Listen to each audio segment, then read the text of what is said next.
Well, you don't want to do it now. Because I'm not seeing the audio thing.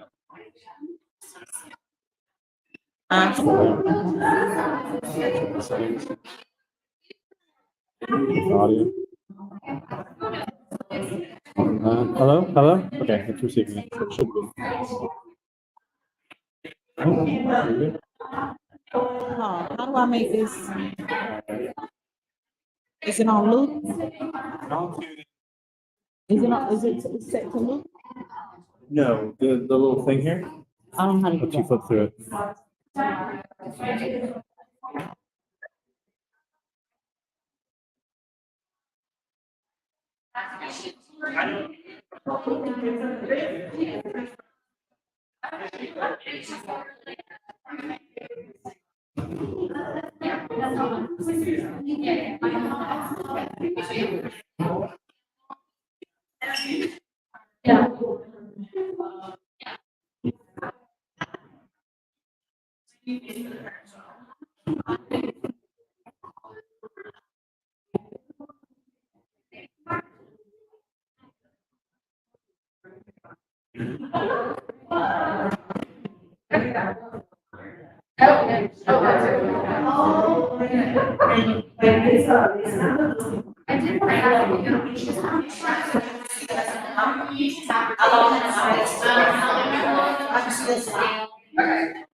So,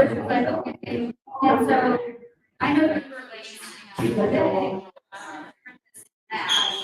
But I like the construct. I lined it up and tried to watch the screen.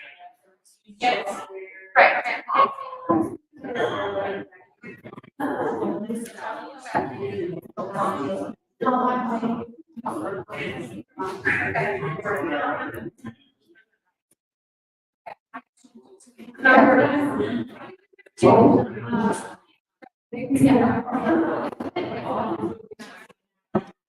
Yeah. It's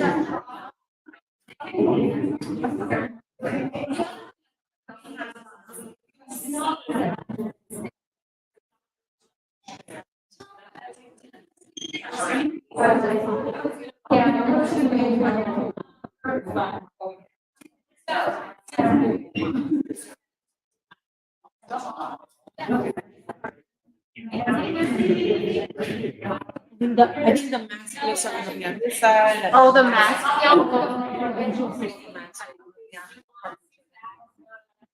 Wait, who's gonna be also working? I think mask is on this side. Okay, got it. Gotcha.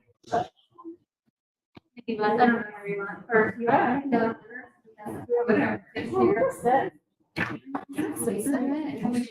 Oh, no. Yeah, I'm No. I'm afraid of public speaking. Oh. No, I am. Anytime I'm talking to more than one person, I get really nervous. Okay. So I need my notes. I need my notes. I'm really shy. Yeah, no, I get nervous. It's just, yeah, this is like my safety. You know, if I have it, I feel like it's safe. Yeah.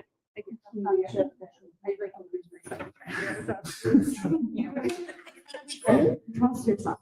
Trust yourself. So, do we in fact? You need for the lab, for the video. And then this is the clicker that will get us through. See? Okay, so Han gets the clicker first. Oh. Oh, what do we do? And this is the forward. Yeah. Oh, okay. Well, then I was like, y'all, to talk about. See, like that. Okay. This is how we use the clicker. I'm gonna put this Start there. with your name. Go back one more, two more. There we go. Yes. Hi. Hey, everyone. Yes, and just so you all know, we are live on Facebook and Instagram or YouTube.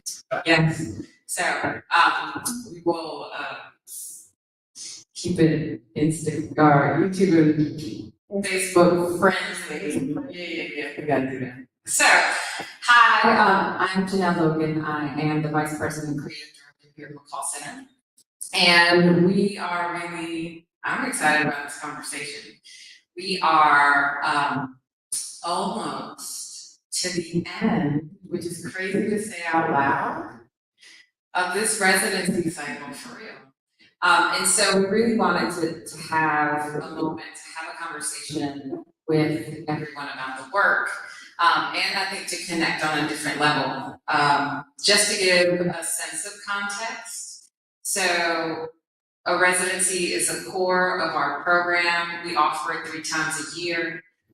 This summer actually is something a little bit different for us. We're doing a parent and educator residency that was developed in response to this whole idea that we're getting a lot of feedback that it was difficult for parents to attend a residency program during the fall and the spring when their children are in school.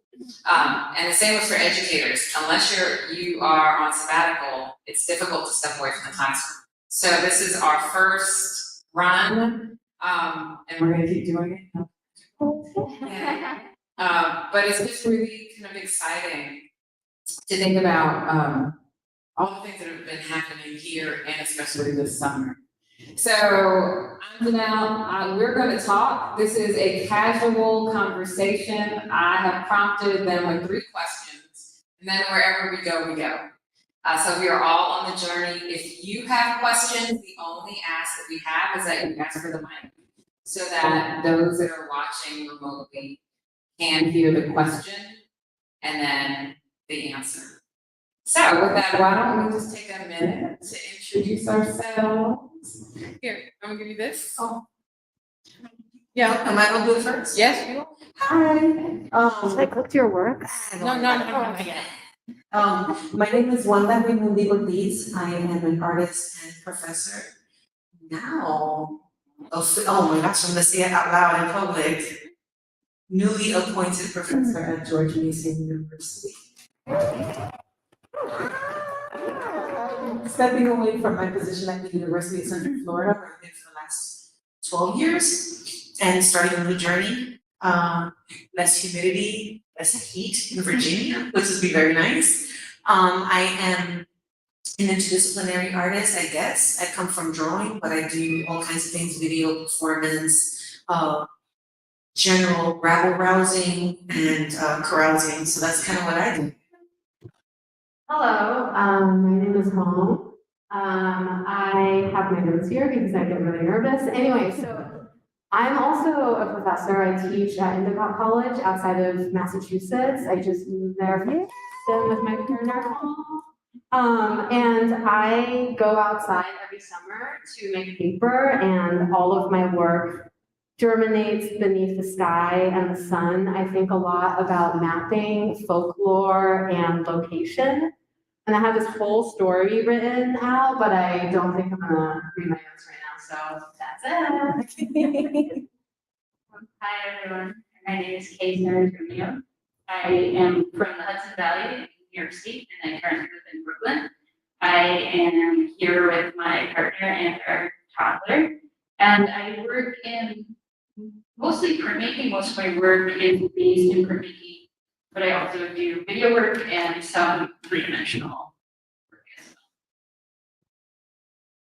well. Hi, I'm Sarah Sudhoff. I am here with my 2 children who just joined me in July from Houston, Texas. And I'm also an interdisciplinary artist. There's a lot of overlap between us and even more now. I do a lot of photography, performance, some sculpture. I'll be doing a live performance here next Wednesday. So if you are able to either join us in person or online next Wednesday evening at 7 p.m. And primarily I work from personal experience. And so a lot of my work embodies notions of motherhood, mortality, illness, and intimacy. So. And I'm glad you said that there's overlap and then there's even more overlap, because those are 2 things that we're going to talk about. So I think the first question that you all know, is when we select artists for each group of artists and residents, we look at practice, we look at work, but we also try to build a cohort. So there's some kind of connection and relationship between you all. With this group in particular, there are connections to the body in general, but then also, interestingly, in very different ways, there's a connection or an exploration of your bodies as a part of your work. So can you talk a little bit about your practice and this notion of how yourself and the body in general kind of manifest in your work? And any of you can start. I set it off, so don't look at me. All right, I'll go. There we Okay, I'm gonna go. I have my notes. I can do this. Okay. Okay, I'm ready. So, I guess when I think about everything that I do, I think it all started from the moment where I felt like I lost my body. My parents and I immigrated from China to North Dakota when I was 10 years old. So I was in a place where I was kind of like linguistically, culturally, and racially an outsider. And this also meant that I lost my home, right? And I think home is ultimately a way of understanding where you are. It's a way of recognizing that you have a body. And my work started with a desire to reconnect with my body. So I make paper wherever I go, you know, like outside in the land. And because the work sits outside, it kind of becomes a photographic still of everything that's happening around it, because there's rain, there's wind, there's debris and like insects, and all of these variables ultimately impact the surface of the work. So each sheet of paper is ultimately kind of an imprint of site-specific activities. So when you see all of my work together, it's really supposed to function as a geographical and a meteorological marker for the voyage or the travel of my body in time and across distance. And it's really a way for me to write my own story. Where am I according to me, right? I have something else I want to say. Okay, and then also when I'm working this way, I'm like walking around the frame like continuously, pouring a mixture of like stuff into it. And I'm kind of thinking about circumambulation, which is a Buddhist practice, but I'm also, when I do this, I create spheres in the work. So the sphere is a nod to a folklore, which I'm not going to tell right now because I'm not going to do it. But like kind of rushed. But really, I think of these as eyes. So, you know, I realized later after making a bunch of these that I was interested in being seen by my work. Because when something sees you, you exist. You are visible. But I wanted to be seen on my own terms. I wanted to be seen by an object, you know, that I believe there's sentience to all things. I kind of don't know where I am in my notes. Okay, it's all good. We're going to back. all right, we're good. Who wants to go next? Well, wait, can I ask you a quick question? Yes. Can you also just talk a little bit, because I've seen you work and you referenced it. Yeah. Can you talk about how the time that you work Oh, yeah. connects to all of these kind of ideas that you're exploring? Like dawn Yes. or like the season? Go for it, both. Okay. Okay, I don't have notes for this, so I'm probably gonna ramble a little bit. I work at dawn because, again, I talked a little bit about the circumambulation. It's really this, if you don't know what it is, it's a devotional practice of walking around a sacred object or relic. It's a way to meditate. And also I find when I'm working outside, everything is sort of still. And the process of making the work grounds me, right? It puts me back into my body. It reminds me that I am a body, because paper making is so movement-based, especially at the scale. You're like, you know, like, I don't know, that wasn't a really good representation of that. It was really bad. But it is like a choreography. It's about the movements that you remember or can't remember. It's about what your body can do and cannot do. And it's also an act of prayer. I think of the work as a way to connect my body with bodies that I can't access. So water has to evaporate from the work in order for the work to be paper. But I see the water as sort of this temporary channel that connects me with the sky. And that's where I believe the gods are, that's where I believe my ancestors are. So it's about bodies that are visible, but also about bodies that are not visible. That's pretty kick-ass. I'm Connected. sorry, can I say that? I think so. Okay. You didn't have a mic, so it's. So then you I didn't hear it, so if a tree falls in the woods, right? All right. Oh, so you looking at me like I gotta say something. So, okay. Okay, go for it. Oh, yeah. Sure. Okay, so, wow, that was awesome. Right? Wasn't it beautiful? Yeah, that was great. So, yeah, I use my own body, images of my own body in most of my work. Oh, thank you. And we will look at these in more Detail. detail. I just wanna pull up K. There we go. This is K, this is their work. So I'm exploring my relationship to my own body and the relationship of the gender queer body to materials and to art and history as well, and I guess in like within the context of different mediums. This is some of the work from the last few years that I included because it sort of kicked off where I am now. I was really thinking about if this was the breaking point for me. Before this, I was thinking about how to represent the body without showing the body, and I was thinking about the queer body in minimalist and formal representations, and whether you can see queerness in form or shape if the body isn't there. And that was like a really interesting exploration that I went on because I was really thinking about the pressure on queer and trans folks to represent themselves in art as proof of existence, and that visibility and that tension between that. And then Wait, don't go through them all yet. Just kidding. Just kidding. So then I made this move where I started then placing my body inside those forms, and it really correlated with the shift in politics in the country, and I felt that has continued as things have moved further right, and as queer bodies are like ever more under systematic attacks by the state. I felt a drive to be more explicit and more personal in representation of bodies. So we'll see that that's where I moved in my work in this residency.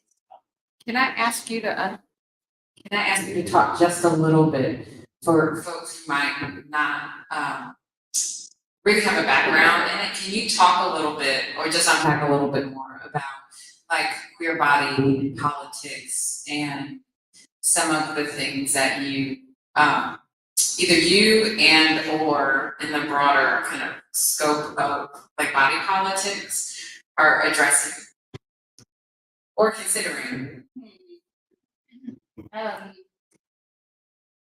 I guess specifically how the body is perceived in relationship to gender is like the real focal point for me. In this piece specifically, I was thinking about how like different body parts are gendered and how like, there's like an element of humor that's sad, like I'm starting to use as I get more serious, but the butt is this like sort of ungendered that we like all perceive as ungendered, I think. And so there's this absurdity and the disconnect between that.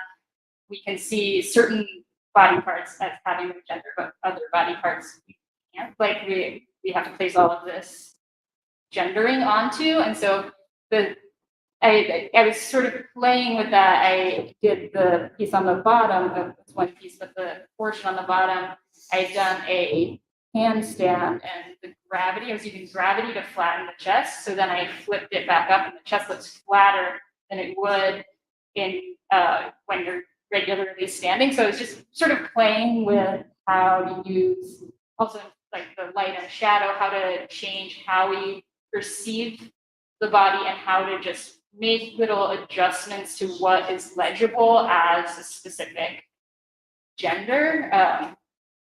But so yeah, that was really a jumping off point for me, I guess.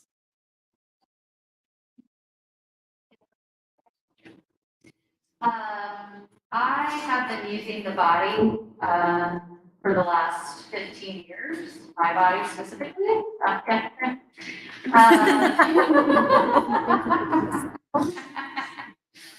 I actually made that weird, so that's a new word. But in graduate school, I underwent surgery for cervical cancer, and I originally wanted to photograph other women who had reproductive illnesses, and they kept canceling on me.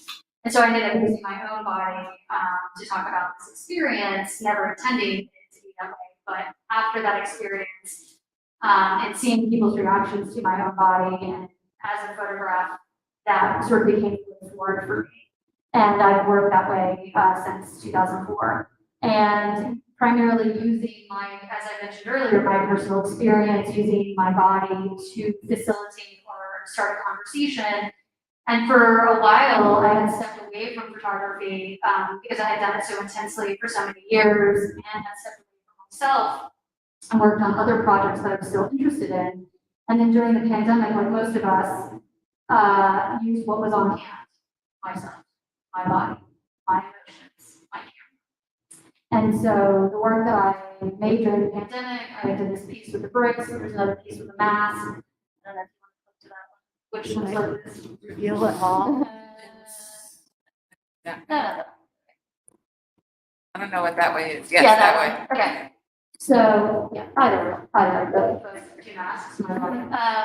So I made a lot of this work during the pandemic, and really started thinking more simply, how could I use emotion, how could I use experience, and how could my actual skin be the material instead of the paper, or instead, or, paper, screen printing, whatever, drawing, this is the canvas.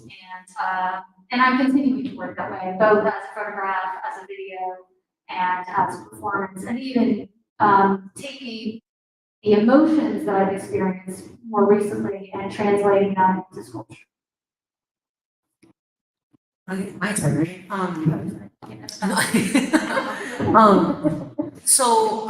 For me. What did you do? You can leave her right there. She's looking at you. You can be right, you know who she is. That's Chuleta. I'm trained as an illustrator, primarily as an illustrator, fashion illustration, to be specific. But really, I call myself a storyteller. And essentially the medium changes to fit the story. And what I was concerned with was erasure of a community, erasure of a personal narrative. As a Puerto Rican woman, first gen, our stories are kind of like, people confuse us for Mexican. Just for a perfect example, I ordered something at a restaurant. I'm at Queen City, sorry, I'm shout out. And they asked me my name, I said Wanda. And when they called it out, it was Juana. I'm like, do I look that as me?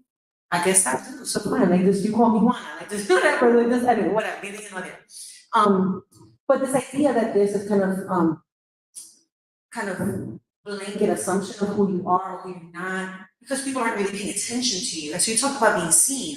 Yeah. And that really is very much where my work is coming from. And so a lot of my practice is about her seeing you, seeing her. Or in all of my work, it's like I'm watching you watch me. Where in our stories as folks of color, as folks that are queer, there's a kind of a voyeurism. People are looking at you, but they're looking at you because you're othered in some whatever that way is. And so I became, with all of my work, emboldened to look back at you. Like I see you, and I hope you see me looking at you. Because it turns the lens right back to the person who's doing the objectification. And that makes for a really awkward encounter, and good. I want you to see me looking at you. She was weird, right? But what ends up happening is that the bulk of my practice was about interrogating in a multitude of ways, whether it's interrogating the art world, whether it's interrogating people who don't see folks of color, whether it's interrogating this idea of erasing our story, but it was always me putting myself in the driver's seat, because for the most practical and obvious reason, I'm the cheapest labor I have, and I'm always available. So I end up using my body a lot because it's cheaper than paying for somebody else. I don't know if you want to click or do whatever. Okay. And so what I ended up doing was, that character is a character that I ran from 2006 to 2013. But I ended up doing a bunch of performance portraits or performances, and then sometimes they were performance for photo or performance that happened, in real life with engagement, with public engagement. But they became these sort of psychological portraits. And so in this particular image, this was one of a series of images that I took when I was dealing with surviving domestic violence. And not immediately, but like long term, like way after the therapy, right? Way after all this other stuff. Now that I've survived and I'm thriving, but using material to create this sort of powerful image, but using materials that are almost absurd, right? That become to the point where the kind of protection is kind of ridiculous, right? So this crown is made out of 3 mil plastic that you get at Home Depot. My sleeves are made out of bubble wrap. I made this undergarment with like bed sheets. I borrowed this material, this barbarian armament down to the chainmail from a guy that I know in Florida who did stuff for medieval times. And so I ended up in a swamp somewhere fighting someone that you never see. There's never another person, it's just me. And so ultimately, like I said, the work is about me telling the story. And I realized that trying to draw, like when I was illustrating, I couldn't draw fast enough to tell all the stories that I wanted to tell. And the wonderful late Emma Amos, I'm gonna drop a bomb, or I might drop, I'll try to edit it. But in my studio at Rutgers, when I did my grad work, I was doing all this comic book work, really large drawings. And again, it's my story, but told with these sort of alter egos. She was like, you need to stop effing around and get in front of the camera. And so I realized that I needed to stop using these other egos and then put myself directly and shorten the space between myself and the viewer and make the story more clean. And so then I started doing all this work. And so yeah, so my body is always in the work. Whether I'm drawing it, performing it, or photographing it. Sorry. That's okay.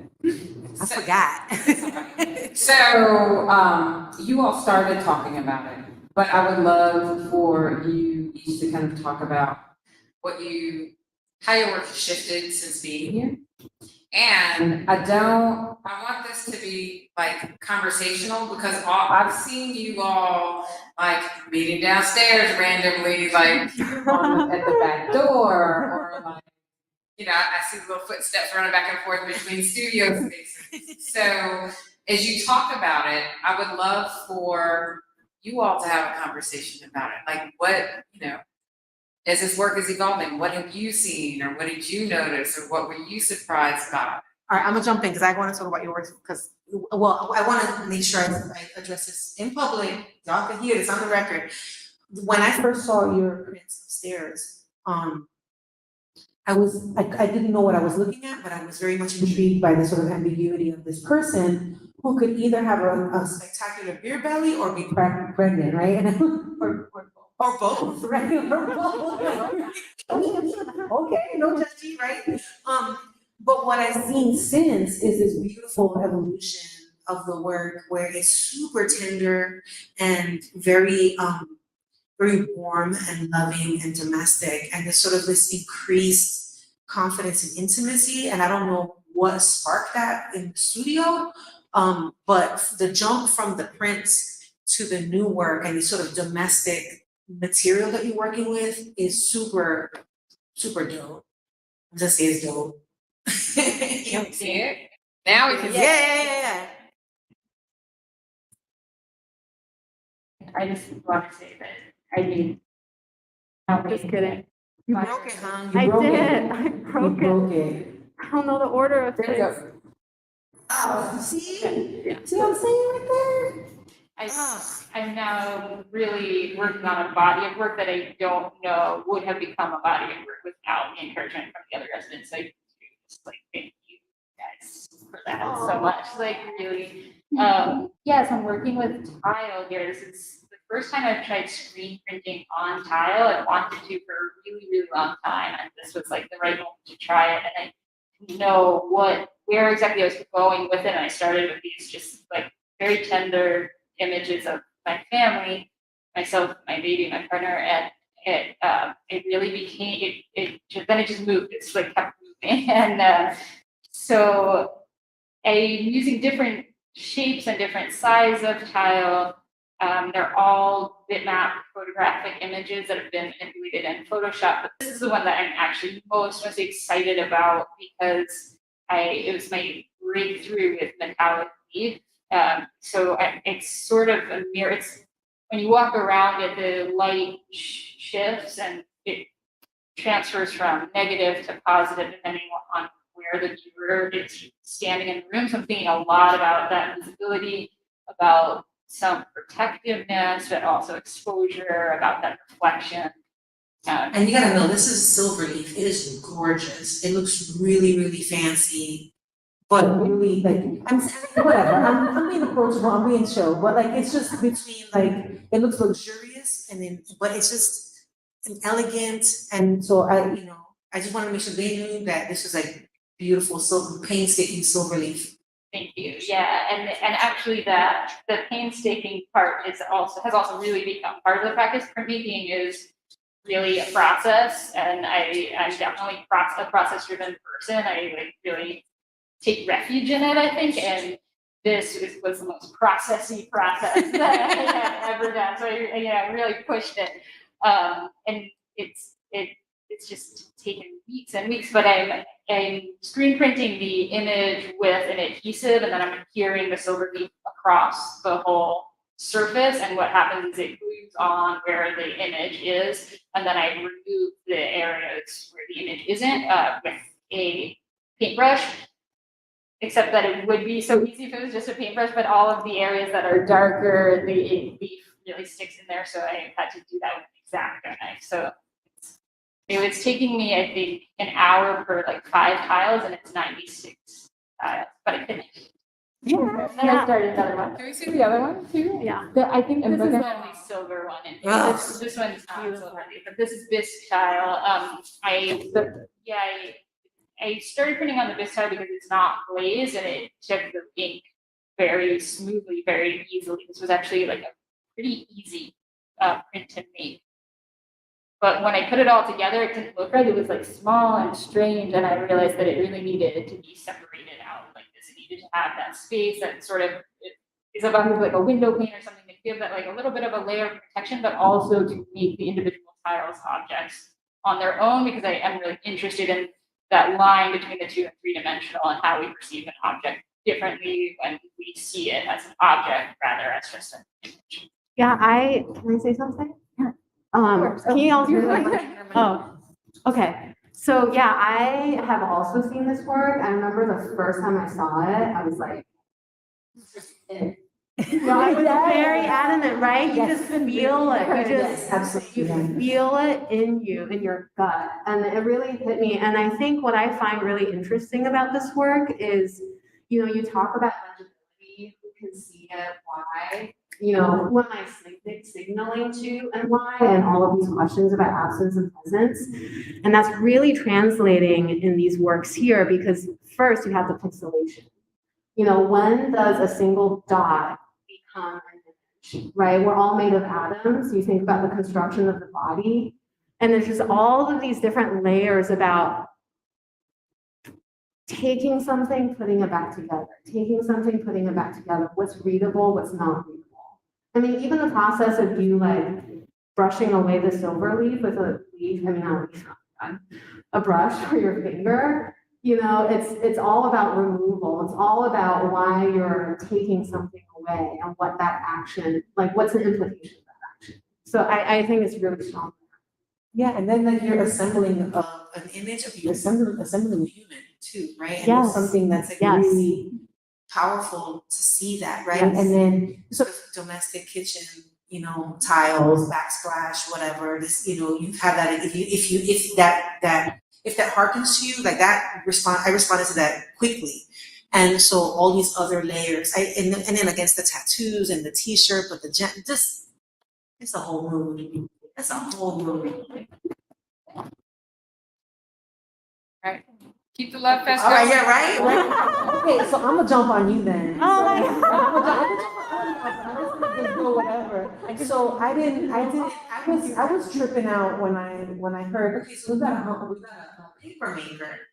And a paper maker, all right, that's cool. And then I come out the elevator and I see these mammoth painting object creations, and I'm like, what mad person is working on this stuff, right? And then I see that it's this sweet, soft-spoken person, but it's also like the work just explodes off the page, and it demands interaction. And I really love that commanding of the viewer's attention, like you will see me, right? And I joked around with you and I was like, oh my gosh, so I feel really stupid because I love these big circles that are here, but it was a big butt. Right? We did talk, we had that moment. But it was so wonderful because that was the first time that you shared the real depth of your practice. And I would love for you, if you could retell that story for folks. about the. The clinic. Oh, yeah. So beautiful. Okay, so I'm gonna try to condense. So I'm interested in folklore. Wanda has heard me tell so many folklore. I love it. And like every time I see her, I'm like, Wanda, do you know what this origin story? Like, tell me more. I love it. Anyway, I'm really interested in folklore because I think our oldest stories survive the ravages of time and individual circumstance. There are simultaneous portals into the past and maybe into the future. They're diagrammatic representations of where you come from. So I love stories. I'm reading stories all the time. And then the blue piece that's out there, it's like there's two circles touching. It does look like a butt. It does look like a butt. It does look like a butt. My friend said that too. But it's this Greek story about the beginning of the world. It said, in the beginning, all that existed was an endless rain of atoms. And it just fell and fell and fell for like millions of years. And then one day, one atom swerves and touches another atom. And they coagulate, they hold on to each other. They're good friends. And then more atoms coagulate around those two. And then over time, that was the beginning of above, below, form, space.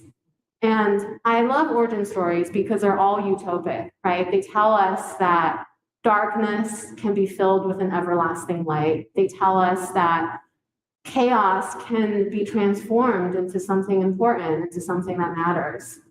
And, I forget where I'm going now. That's amazing, girl. You can let that hang in the air for a second. That was amazing. She's like, wow. Yeah, so move on to the, so in all of my, let's move on to the next one. In all of my earlier work, I was searching for myself. I was only thinking about myself and thinking about locating my own body. And then since I got to McCall, the work really came from my grandfather's passing in China and me not being able to go home to be with them because of COVID and immigration, all of that. And during this time, I really started thinking about homecoming as a cosmological act, right? If homecoming is not possible for me on Earth, then can I come home to something bigger? And I always make my work outside. You can see it in that image. So I'm always looking up at the sky. And I just remember watching all the birds fly by and all the clouds rolling in. I'm like, wow, the birds fly north and then south every year. The hurricanes come and then they go. They all move through this. And I was telling you this, Jonelle, that they all move through this borderless expanse. They want to go home. Everything in the world wants to go home.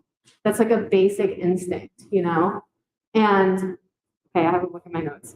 But unlike the birds and unlike the clouds, I don't know where home is. And even if I did, I still wouldn't know how to get there. So I started making this new body of work that's really about map making. I wanted to make diagrams and maps for my grandfathers so that they could get home, so that they could get from the material, and because they're transitioning from the material into the immaterial.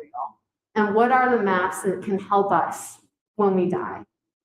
And so I'm pulling a lot of imagery from really old ancient Chinese astronomy, which is just like mythology at this point. Like we all know the sky doesn't have 9 layers. Like That's a myth. You know, all these spheres are talking about different layers of the sky. And can we go back forward? And forward, yeah. That, and then I'm also having my grandmothers map their walks in different spaces from girlhood to present moment. So they're making these line drawings that map the movement and the location of their body in different spaces. So this is a map my grandmother made of her wedding to my grandfather, who, you know, was an arranged marriage. So I'm collapsing terrestrial maps with celestial maps. I'm also, can we go back one? Doing these writing translations, because writing is a huge part of my work. So I'm sending poems to my mom that she then translates from English into Chinese, and then I translate her translation back into English, and then she translates it one last time. I mean, I think language is interesting. It's very similar to painting, and that language is always fictional. It's not able to authenticate itself. Okay, so what else am I? And I'm also, yeah, I don't have to talk about all of it. No, but I have a question.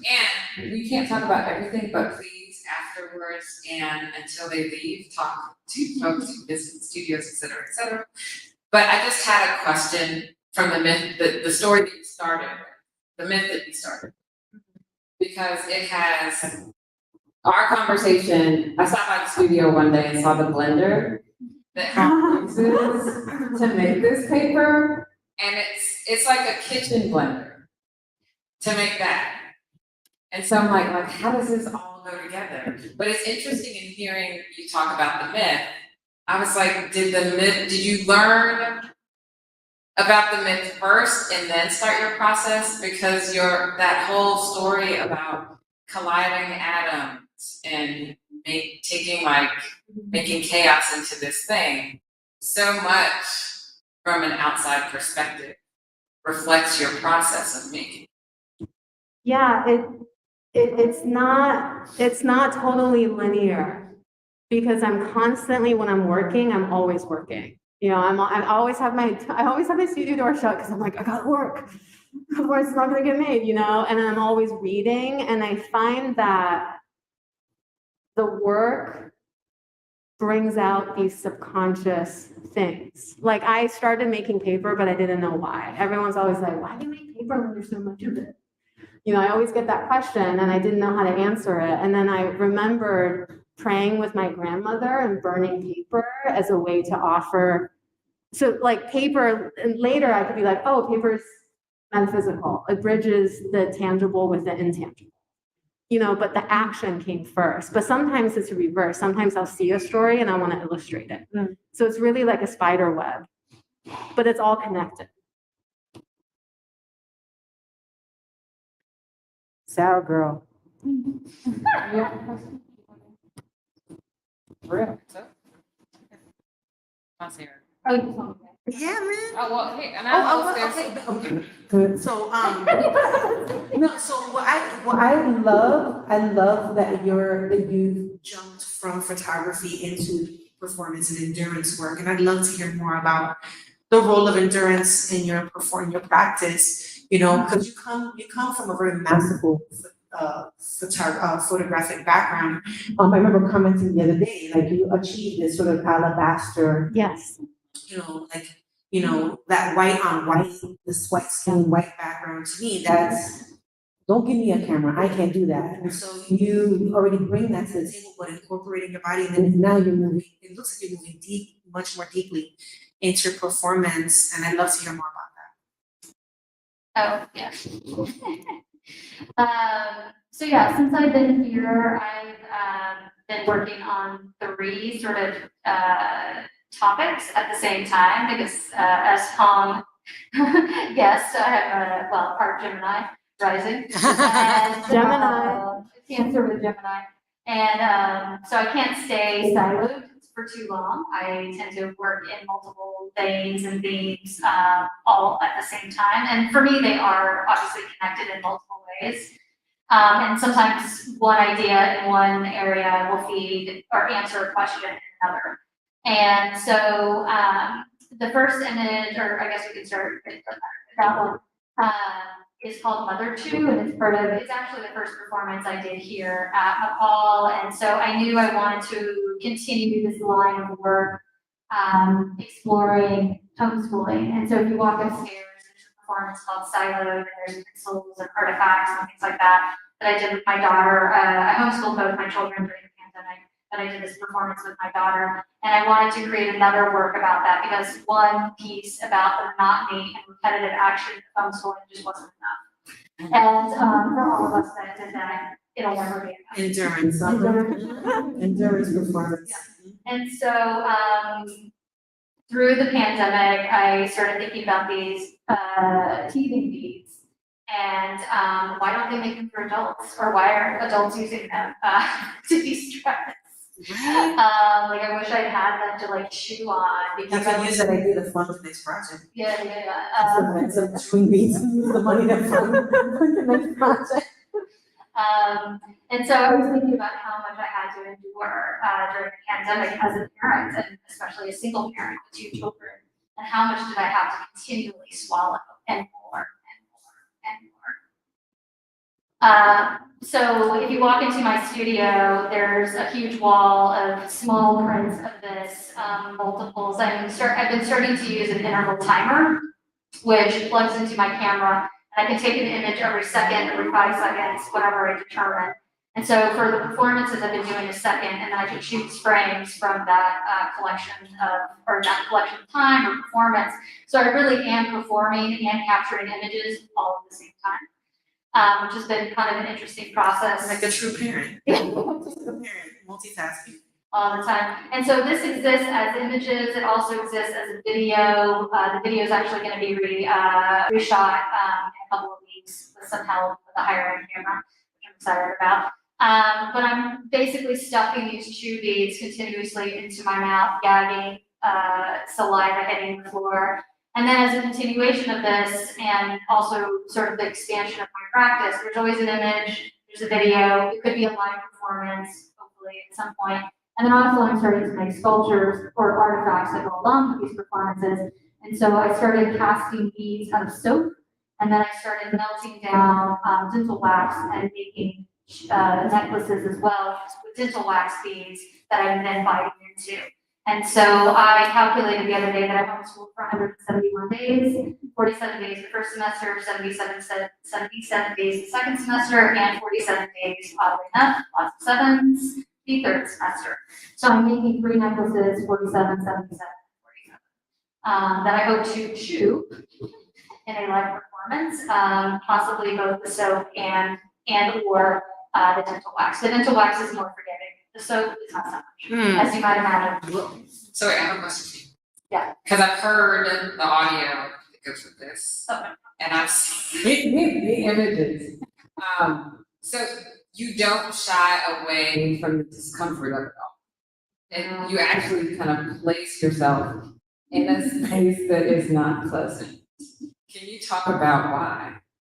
I'm still trying to figure that out.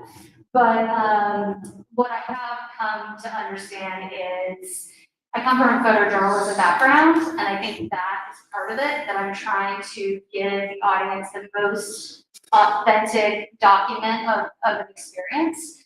And so for me to show you how bitterly awful it was, is to put soap in my mouth and spit it out over and over. I don't want to pretend that it was hard. I want to show you. So can you referenced it earlier, can you just go to your last image and kind of talk about as a selfless plug, a shameless plug, this piece and how people can experience it? Yeah, so this is another performance that I have created here while at McCall, and I'm trying not to get emotional, but anyone watching knows I always get emotional when I talk, so. This piece is called She Said, He Said, the sculpture is, and then the performance that I'll be doing next week is called Sound Signatures. And I recently passed an anniversary date in my own life, or experienced domestic violence, and so we've talked about this. And it was important to me to make this work here with the support of Janelle and Paul, my fellow residents. And when I was thinking about making this piece, I made other performances too. So if you walk into the studio, you'll see them lying suspended from the ceiling in this white dress that has also been filmed. And but I could also hear the performance, not just see it, I could hear it. And I have these recordings from my ex-partner and that he had left me. And so I could hear them even without replaying them, I could still hear them, and I wanted to do something with the sound. And so I've taken those last voicemails, and then I've also taken snippets of a conversation I had with a friend of mine and another person, this stranger who has now become my friend, who found me that night. And so it's this, I'll be making one tape of these last voicemails from my ex-partner, and then another tape of this conversation, and then they will play together over each other, and then I will hang them up and then pull the tape out. And my hope is that I would do this performance over and over again, particularly sometimes maybe in the same space, maybe it's just one time here in Nepal. I have a solo show coming in Houston in September where I will be doing this hopefully a few times, and over a period of time, there'll be this whole collection of tapes, the same conversations that are played, undone, maybe spooled back in, and then potentially replayed. So what happens to memory? What happens to trauma in the body when you play it over and over and over again, and then manipulate it, pull it out, put it back in? Does that lessen the effect? Does that heal you? Does that open space up for other conversations and other questions? I don't know those answers yet. It's so funny that you mentioned that, because I remember when I was in grad school going through the divorce, reading the emails and the texts and the breakup that happened while I was in the middle of this amazing learning experience. And then I'm like, well, this has to come out in the work, right? How do I take this super painful experience and find clarity?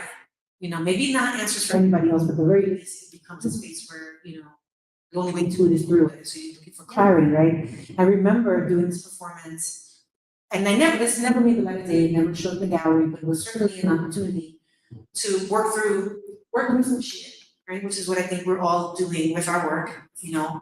I think catharsis is important to all of us, right, in our practice. And so I remember opening my laptop and taking off clothes but not showing anything. I wanted to try to strip down all the things that felt like my own bravado, right? Like, you know, put your cat eye, put your glasses, get your lip, whatever. Strip all of that and be as bare as I could, and try to sing these like heartbreak songs to myself. I just watch myself fall apart, and then do them again, and do them again, and do them again. And something about the repetition of that, it's interesting because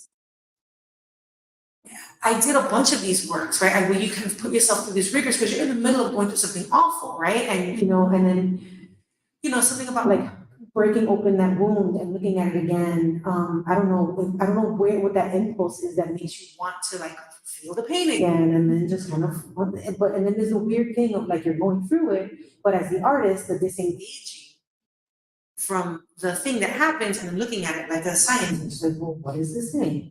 And I, you know, and that happened in a lot of my work where I was, okay, well, if I'm going through all this craziness, I'm gonna be surgical about it. I'm gonna take it apart and I'm gonna make, what would this person who's going through domestic violence, what would a queen like her look like?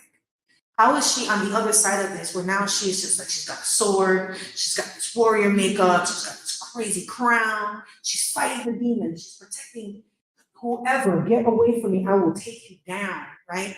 What would she look like? Where does she live? And so this process of like taking every little piece of this traumatic experience and looking at it and making work from it as this crazy way of processing trauma, right, in the body. And you know, sometimes it's cheaper than therapy. Sometimes it's not. Go to therapy. I'm not saying don't get therapy. I'm saying sometimes you do these things, Yeah. But now it's your turn, so you have to, y'all have to respond to Wanda. Oh, well, there you go. See, and Wait, this- no, you Why? can do it first, now you've been doing it the whole time, someone has to respond. I'm not your friend anymore. It's, That's what my son would say. awesome. So, but I love you. So, but for real, like, let's prompt, yes. Can we look at the? Can we look at all? Yes, go ahead and look, oh yeah, you didn't see what she said. Tell me where to go. I want. I wanna talk about this. Yeah, that's what I want to. Oh, boy. Oh, Wanda. Leo. Leo. So earlier in the conversation, you talked about this idea of a sentient subject or object within the work, the idea that the eyes that you look at are looking back at you, the things that you touch are touching you back, right? But I mean, we had an earlier conversation about this by the swimming pool. Yeah, we talked about utopia. Do you remember? Yep. We did.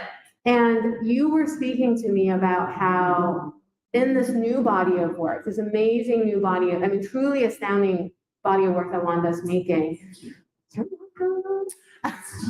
Wait, no, I'm sad. I gotta stay on track. I'm talking about the swimming pool. Okay, so we talked about utopia, but we talked about how in this particular drawing, everyone that is in this drawing is engaged in something that makes them happy, something that gives themselves back to themselves, right? That maybe there are people watching, but they don't care. Right. They're in this beautiful place. So I just wanted you to maybe talk about the transition from that earlier work where it's like, I'm looking at you, looking at me, to now sort of this more rhythmic, not carefree, but it's about beauty and happiness and grounding in some way. I'm so glad that you mentioned that, I think for me, this particular drawing,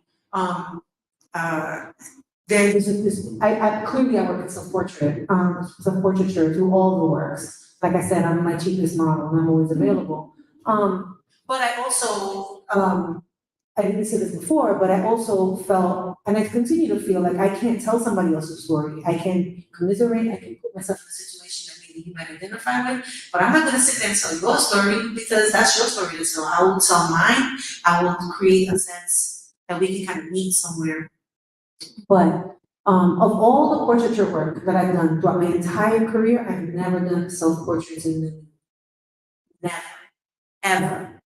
I've always been, either shy about my little fupa, shy about my little boobies or whatever. Like I've always been very shy about that. And I think that also comes from years of kind of being told from my first partner, do what you want, just don't tell our story. Like don't blow up our spot. Like don't, you know what I mean? Like don't keep me and us and our marriage and our home out of it. And I held true to that for a long time. So I edited so much of my story to protect our home. And there still are elements of protection. But an interesting studio visit with Pepo Osorio, we did this whole big old workshop where he laid me on the floor. I was like, I'm only gonna talk about this work. Don't look at that. And he told me, and I love me some Pepo, okay? I love Pepo Osorio. He's like my godfather. And he told me if I can't speak freely about the work, I'm not saying anything about the work. And I was like, checkmate. So we ended up doing this workshop where he laid me on the floor and all the students at the Magnetic Center for the Arts, by the way. Shout out to ACA. And all the participants got around and they all lifted me up off the ground. And I started crying, like snot crying, right? Crying. And then they put me down and were like, why are you crying? And my answer was, all I could think about was how to make myself lighter. Right? I couldn't not think about how heavy I must feel to these people, whether it's my physical weight, whether I'm being self-conscious about my voluptuousness, or just the burden of who I am. And I realized that he was like, that's the thing, it's like you're protecting people from you. And that's when the Queens came out. And I realized that I've been spending so much of my time interrogating the outside world or creating these barriers and being very protective of something. And for the first time, I walked into this sanctuary. Sanctuaries were the big thing. Like y'all went and started doing all this. Like you were doing all this body work because you were locked up. I've been doing so much body work for so long and doing work in the public and being in the South. You in Texas, you get it. Like I was, people being emboldened to shoot people, fight you because they don't like your politics. You know, I was like, I have a baby to raise. I can't perform in public anymore. So I started making objects because I needed to take my body out of the sphere for protection. So to do this, I came up in the sanctuary. I got the Queen Suite up there. It's crazy up there. And I may or may not have had a couple of beers. And all of a sudden I said, screw it, I'm taking my clothes off and taking some pictures. And because I'm not lying, there was a little liquid courage involved. But then it felt okay to do the work. I got to this point, and I've been inching my way to this point of joy, of release. I was on a panel early this year when I realized that I don't want to use brown people suffering in my work anymore. I'm not going to give you any more of our sorrow. I'm not going to give that to anybody else. No more pain porn, no more, none of that. At this point, it's about creating the joy. I feel like I've lived in a pain space for a long time. I feel like I've picked all the scabs. It's okay to be happy, right? I'm like, I did a good job. I drive a Subaru. I'm about that suburban life now. Like, it's okay to be okay. Can I right? say something? Yeah, hell yeah, say something. Okay, I just wanted to take it back to you being lifted off the ground. Oh, yeah. And just, it kind of reminds me of this idea of like weightlessness as a form of liberation. Like being lifted away from Earth's gravity and all the symbolic powers that inhabit the surface of the Earth, that hold our bodies to it. And it also makes me think of being in our parents' wombs, right? Being held by something, not having to carry yourself. It's really beautiful. And the thing is that I couldn't enjoy it. I was so busy worrying about how heavy I was to everybody else that I couldn't enjoy the lift. Yeah. Right? And I realized I've lived in that space for a really, really long time. Always worried about the burden, always worried about this, always worried about who am I serving, who am I not serving, what did I do, what didn't I do,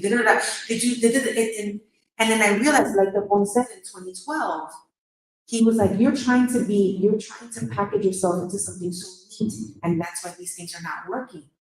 He was like, you are messy and complicated, and it's not going to fit, so stop trying to make it fit, that's why it hurts. And I'm like, that's why you got a car, right? That's why the long soul snatch, like right there. Yeah. And it became the first stage of liberation. But here, when I got here, those walls were screaming for something to happen. I didn't know it. I just let it flow. I wasn't trying to be smart. I wasn't trying to be, like academic. I just decided this is mine and I'm gonna try it and see what happens. No one has to see it if it doesn't work. And it ended up being this crazy thing.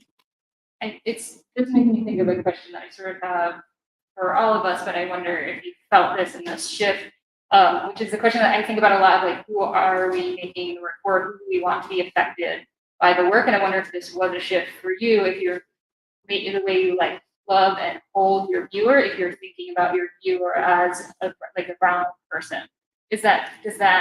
Has it, who you're making it for shifted for you? I think I'm making this for me. For real. Like I think, in terms of whom I'm making this for,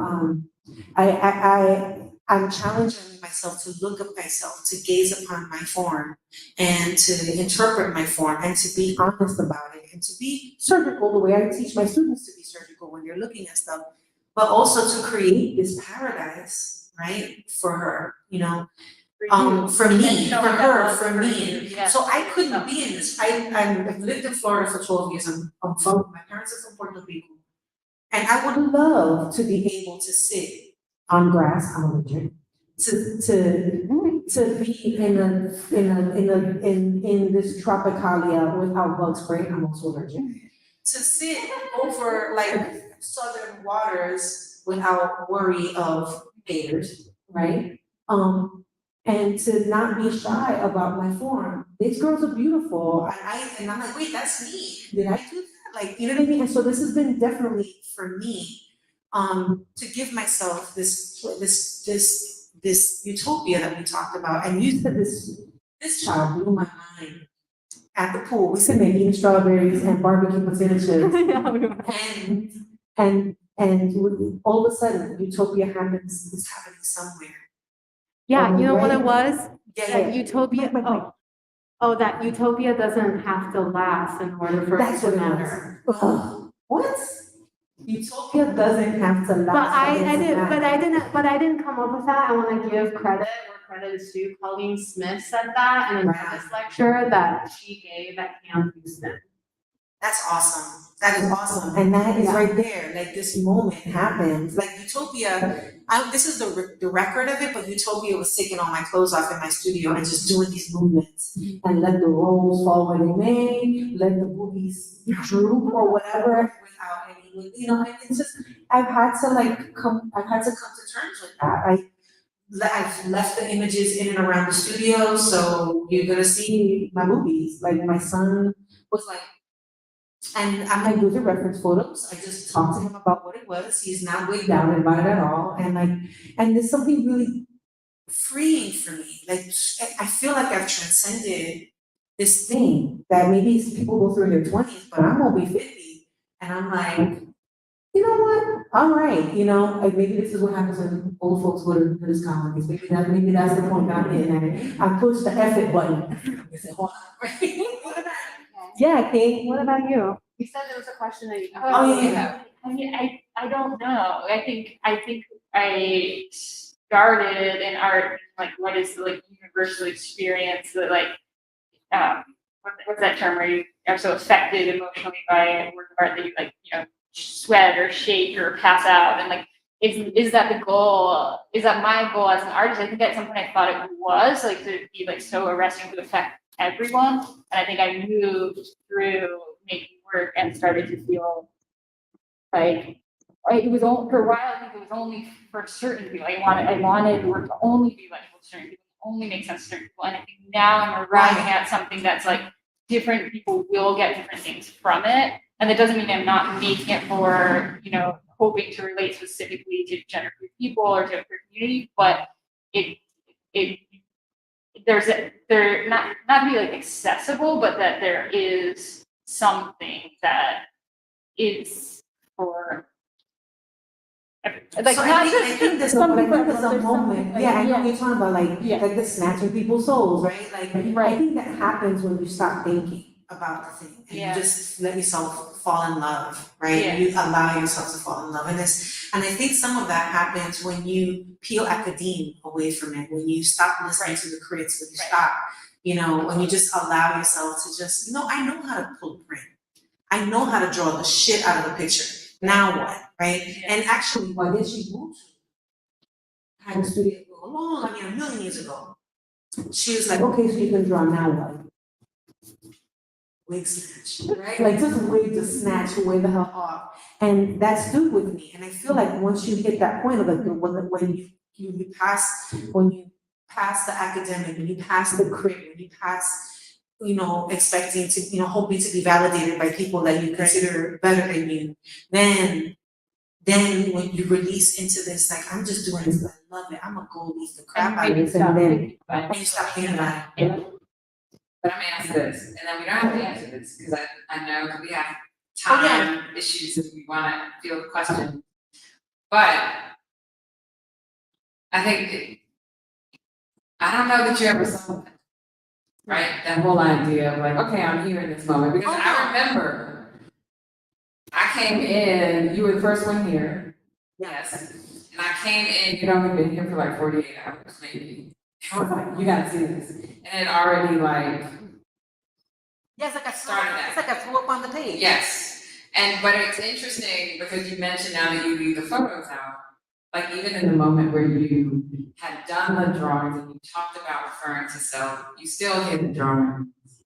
You even said, well, I don't want to show you because you see my boobies, right?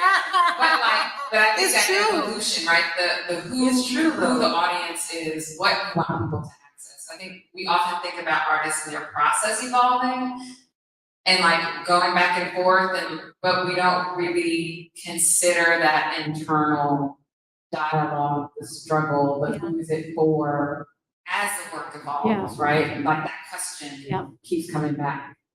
But we can do this all day, which is why y'all are here together. But are there questions? Please say there are questions that you all want to ask, please, and thank you. Yes. I'll ask a question. Wait, hold on, Yeah, there's an extra This is Quintel Gwynn, our programs director, who's doing fabulous work and helping us with a mic. I'll ask a question that hopefully kind of ties in what you were just talking about, what everyone was talking about, leads us out. But something that kept coming up in my mind was like this idea of like a dual responsibility. The responsibility that all of you seem to place on yourself in order to make the work better through these like really labor intensive practices, performance-based things. But also this like sense of responsibility of the audience. You said the evolution of the artist process, but there's also like an evolution of the audience. Like the audience is expected to evolve in order to recognize what the work actually is. And I see in like Kay's work specifically with like the silver leaf, I understand my place in relationship to the thing because the image shifts if I move. And that's like this metaphor for where am I inside of a culture, inside of a socioeconomic bubble, inside of a place. But I wonder if any of you guys think about that, either like your own responsibility or the responsibility of an audience to give to your work. Does that make sense? I'm gonna just say real quick, I think at this point in my life, I think my responsibility is to the authenticity to the work. Like, I think that's it, like, I'm 5 years, 10 years ago, I might have been thinking about the audience. And maybe trying to protect them from an experience, or to curate or manage or mitigate or minimize how uncomfortable they may be. But I think at this point, I think my responsibility is to the authenticity with which I approach the work, like straight up. Like I just gotta come and come correct and clean, and then do whatever you want. And that to me also has been a big release. But I don't feel like I have to protect you anymore. Okay, so I'm gonna answer. We've had conversations, so I'm pretty sure when I answer, you're like, I already heard. That's my partner. You gotta bring her in the audience, that's it. So I talked earlier about how the work at McCall has been about locating the tangible as it becomes intangible, and my desire for myself and my family to find home beyond home, I guess. And, we read something together, and in it, the writer talks about how nothing she ever wrote could save her mom. Nothing I make, wait, let me just, I messed up. You broke the world. I broke it, but, sorry. Yeah. Yeah. Oh, I'm really bad to take it. So I don't even need to do this, but these diagrams that I'm making, these maps, these cosmological maps, these imaginary maps, didn't save my grandfather. They don't actually function. They're imperfect. They're failures, right? I mean, even thinking about the materiality of the paper is something that time can enter into. It's really open to touch. It's malleable. It's porous in the same way that we are porous. So I really think of my work as inherent failures, that they don't work. These maps don't work. My grandfather probably won't need them. Maybe he's in the sky, maybe he's not. Who knows where he is? But I think I identify with you that really it's just about what I want to be able to do for somebody else. And I'm not even really thinking about the audience, because like someone looks at that and they're like, oh, rectangles, you Right, know, right, like, right. or like in the studio business, I get like, what do you think about color, And I'm like, okay, well, you're not reading this the way, I mean, maybe, but it's already a fugitive. I think about color as a fugitive. I think about color as the marker of time. None of the colors in my pieces are stable. Again, they're changing. So I don't know if I answered your question, but making this work didn't prevent the thing that I didn't want to happen from happening. But that's not what matters, right? Maybe homecoming is not possible for us, but that's not what matters because I was home once. I was held by my parents. I was held within that ocean, within the stomach, and I was weightless and I was free and I was liberated and one day I will be that again. Oh, right, deep, right? Oh, that's great. Other question? Can I ask you? Oh, yeah, go ahead. I actually just thinking about that idea of failure, I'm wondering if anyone else wants to respond to how they think about failure in their work, because in queer theory, there's sort of this idea of like failure as liberation, because we've already failed in the eyes of society to like meet the expectations, then anything is possible. Yeah, Like, Christians, kind of. yeah. I wonder if any, no, that I was done, I'm just curious if anyone. I think Has a thought on the role of the Chuleta, the body of work the Chuleta works definitely come from a place of failure, right? Well, like, and these are this body of work where this character who's from the inner city Puerto Rican woman who, for all intents and purposes, should not be talking about the art world because she doesn't look the part, she doesn't sound the part, but she has a lot of wisdom, right? Or at the very least opinions. She's talking a whole lot of union about the art world, about this, that, the other thing. But that came from a point of failure. When like you're not gonna listen to her anyway, so she ain't really talking to you. So F you, whatever. You don't like it, whatever is whatever. And so I certainly know that it was very liberating because what are you gonna do? Tell her something? She don't care. She don't care about you. Listen, she didn't make it for you anyway, so whatever. So that's my experience with that. You have anything? Not or the refusal to fail. Oh, all right, refusal to fail, that's a great foot. Yeah, Sarah, there you go. Failure is not an option. I will eat the bees. It puts the lotion on the skin.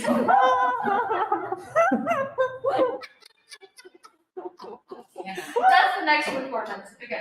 Or else it gets the hose. Yeah. No, but I want to go back actually to Jamie's question, about, the audience and the participation of the audience, because as I've been making performances, I'm always considering what is the role of the audience, how do they shift the performance for themselves and for me. And I've done these performances, not the ones here, but some previous ones, where the audience was actually a co-creator of the performance, which is really interesting to me. And so that's something I'm thinking about as I create new works. How can the audience be involved? What is their component? And maybe it's just their presence is shifting. Maybe it's something they contribute before, during, or after. And talking about sort of like the responsibility and the role, I find for myself, and again, this is probably based on my history and my upbringing, photojournalist, military family, et cetera, et cetera. I feel a huge duty to provide a service to an audience in terms of creating space for conversation. I'm showing you how vulnerable I can be. I'm asking you to join me and how vulnerable you can be. What can you bring to the conversation? What can you do to better yourself or somebody else? And so, for example, the performance I'm doing next week, we've reached out to put me in touch with someone here in Charlotte, who was the person's name again? Sorry. And she's with a Courageous Shift. So I'm hoping to have a conversation with them and get them involved. And in Houston, when I do that performance in September, we're hoping to work with Women's Center, which is a shelter that helps support women, not only women, but primarily women that have gone through domestic abuse. And it's not to say that I will always make work about domestic abuse, but I will always make work that I'm passionate about and that I feel needs more visibility in our culture. So we are out of time. But again, I strongly encourage you, if you have questions, if you are curious about the work and the shifts that have happened here, to visit, right? This is a space where we're not only about creating work, we're clearly about talking about it, but then also creating space to see how it's being made and produced and to ask questions in real time of the person doing that work. So please grab an artist, not like figuratively. Visit studios. Everyone will be here at least through most of the first week of August. You know, as school starts, folks will be shifting out to other spaces or taking advantage. It's fine, don't worry about it. It's okay. Going on to new professions or new spaces. But really, this should be like a first part of a conversation that you continue collectively kind of in on your own. So thank you again. Thank y'all. This was like fabulous. Thank you. Thank you.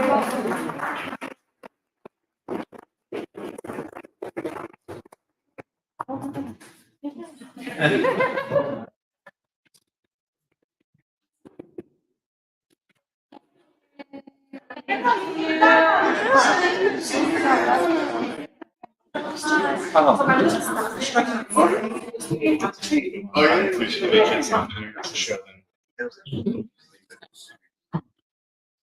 Yeah. So,